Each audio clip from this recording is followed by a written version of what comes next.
SCO देशों के नेताओं का ग्रुप फोटो सेशन हुआ है। एससीओ के सभी देश एक मंच पर मौजूद है। एक ही मंच पर एससीओ के सभी सदस्य मौजूद है। एक मंच पर पीएम मोदी, पुतिन और जिनपिंग एक साथ दिखाई दिए हैं। पीएम मोदी का जिनपिंग ने स्वागत किया है।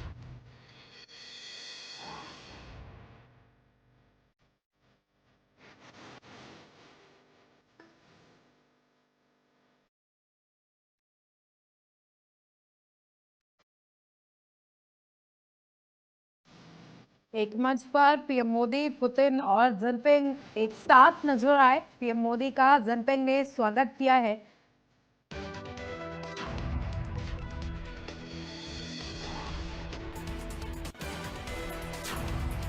तो अगली खबर लखनऊ से इस वक्त की अहम जानकारी आप तक पहुंचा रहे हैं। लखनऊ से यूपी में एक बार फिर से तबादला एक्सप्रेस चलाई गई है। 8 आईपीएस अधिकारियों का तबादला किया गया है। कानपुर देहात और श्रावस्ती के एसपी को हटाया गया।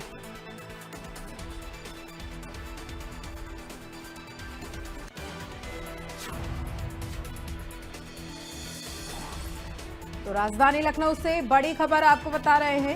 उत्तर प्रदेश में एक बार फिर से तबादला एक्सप्रेस चलाई गई है। 8 आईपीएस अधिकारियों का तबादला किया गया है।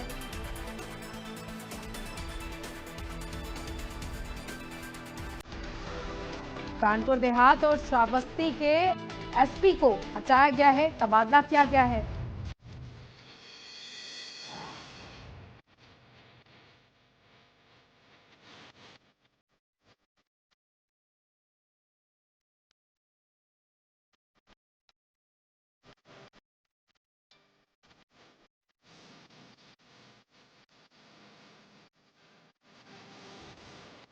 तो कानपुर देहात और श्रावस्ती के एसपी का तबादला किया गया है। एक बार फिर से उत्तर प्रदेश में तबादला एक्सप्रेस चलाई गई है और इस तबादला एक्सप्रेस के जरिए 8 अधिकारियों का तबादला किया गया है। 8 अधिकारियों का उनके जिले से एक बार फिर से तबादला किया गया है। उनकी पोस्टिंग की अदली बदली की गई है और जिस तरीके से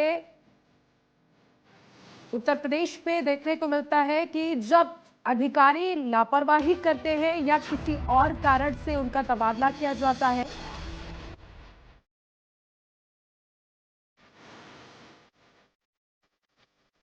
एक बार फिर से उत्तर प्रदेश में तबादला एक्सप्रेस चलाई गई है। तो ज्यादा जानकारी के लिए हमारे channel head Ajit Pratap Singh phone line पर जुड़ गए हैं। अजीत जी, उत्तर प्रदेश में एक बार फिर से तबादला एक्सप्रेस चलाई गई है। 8 अधिकारियों के तबादले किए गए हैं। देखिए, बिल्कुल सोनम, 3 जिले के पुलिस कप्तान बदले गए हैं और ये कार्रवाई हुई है उनकी लापरवाही पर, क्योंकि जो शिकायतों का निस्तारण होना है वो समय से नहीं हो रहा है या जनप्रतिनिधि उनसे नाराज हैं।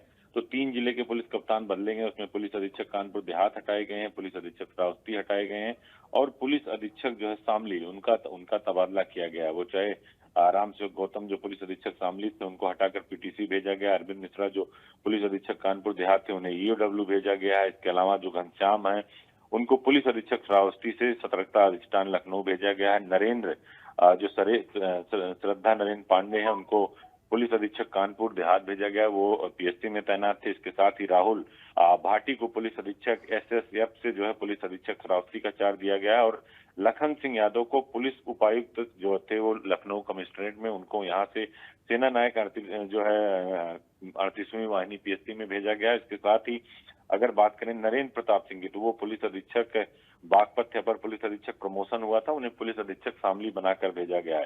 प्रवीण रंजन सिंह को पुलिस उपायुक्त जो है गौतम बुद्ध नगर से पुलिस उपायुक्त पुलिस कमिश्नर गौतम बुद्ध नगर में ही भेजा गया है। इनका भी प्रमोशन हुआ था। तो काम के आधार पर ये तबादले किए गए हैं और योगी आदित्यनाथ ने पहले ही कह दिया है जो काम करेगा वो फील्ड में रहेगा, जो काम नहीं करेगा वो नहीं रहेगा। तो परफॉर्मेंस के आधार पर ही ये तबादले हो रहे हैं। पिछले कई महीनों से परफॉर्मेंस के आधार पर ही ये तबादले किए जा रहे हैं। तो निश्चित तौर पर ये अभी तबादले और भी आईपीएस और आईएएस अफसरों के तबादले होने हैं। जल्दी इसकी सूची जारी होगी। उत्तर प्रदेश के कई सारे प्रमुख सचिव लेवल के अधिकारियों की तबादले होंगे, चाहे स्वास्थ्य विभाग हो, लोक निर्माण विभाग हो, कई सारे ऐसे विभाग हैं जहां के प्रमुख सचिव जो लंबे समय से उनके भी तबादले होने हैं। लगभग 6 से 7 प्रमुख सचिव के स्थानांतरण होने हैं। कई सारे बड़े आईपीएस अफसरों के भी आईजी और एडीजी लेवल के अफसरों के तबादले होने हैं। तो अभी ये तबादला एक्सप्रेस जारी रहेगा सोनम।